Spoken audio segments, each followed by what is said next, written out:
fa ao anatin'ny fanomanana tanteraka amin'izao fotoana izao ny AJF na ny fifaninanana andraisan'ireo mpiasam-panjakana anjara fifaninanana ara-panatanjahantena no tiana resana nisary ny resadresaka ny fanaovan'ny namana Norbert Rakotomalala tamin'ny John Love lohan'izany fikambanana AJF zany makasika izay fanomanana ny fifaninanana andraisan'ny mpiasam-panjakana anjara izay.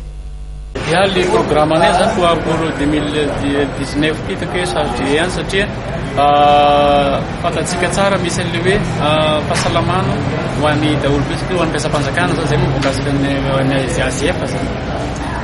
Ty taona ty zany efa manomboka zay anatin'ny préparation zay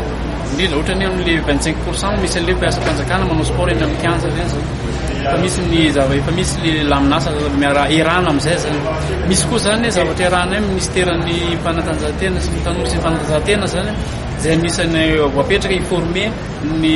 formation des formateurs zany en sport santé izay nirana fampidinika tamin'ny tompon'andraikitra ny ANS zany ny DG ANS ny ekipany ary miaraka amin'ny AJF zany informer mpiasam-panjakana zany raha isaky ny ministera zany dia omena attestation reo olona reo zany hoe rehefa mahazo attestation reo olona reo dia miverina makany amin'ny ministerany manetsika reo zany manetsika ny mpiara-miasa aminazy zany satria ny zava-misy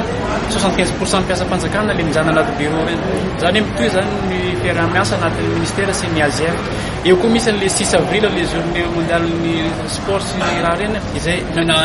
préparation izay sin'ny route be la marche ny fonctionnaire zany eto Madagasikara amin'io zany efa anatin'ny préparation io zany zay ny AJF moa zany mandrindra fa ministera manampy anay anatin'le fikarakarana zay zavatra zay. Misy koa zany etsika atao any mois de juin zany hoe efa anatin'ny tanteraka zany ntsika zany amintsika amin'ny teny zao. Ary raha ho an'ny faninanana amin'ireo isa-paritra na ny championnat régional zany aiza ho aiza miandry descente ataonay satria efa misy faritra misy région zany efa tokony hanomboka fa zany hoe misy descente ataonay any misy fandamina kely dia tsy maintsy atao anatin'le isaky ny faritra satria mbola rafitra provisoire le napetraka teo reny dia ametraka le rafitra tena izy zany zay anatin'le 22 région dia manomboka zany hoe tokony hanomboka ny fin mars any compétition rehetrarehetra eraky Madagasikara.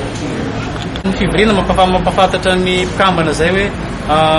ny programme atao ny zavatra ataony ty 2019 ty anisan'izany le formation le soutien isaky ministera zany amin'ny resaka sport santé io satria misy an'le dia aveo koa zany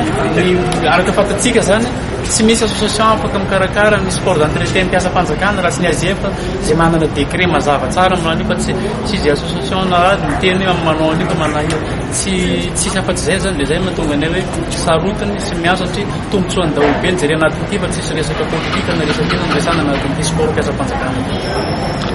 Dia iny vaovao makasika ny AJF iny ihany koa no entiko manakatona ny fandaharana mahery amin'ity hariva ity akasitrahako hatrany ianao nanaraka izany hatramin'ny farany Jacques Rakotomanana no nanolotra ny fandaharana ialainy kosa no naka ny sary i Romain no nandrina ny sary sy feo ary Hervé no napita izany sary sy feo izany no tonga tany togatrantsika tsirairay avy tany makasitraka indrindra tompoko manome fotoananao amin'ny herin'ny anio tahaka izao indray veloma tompoko.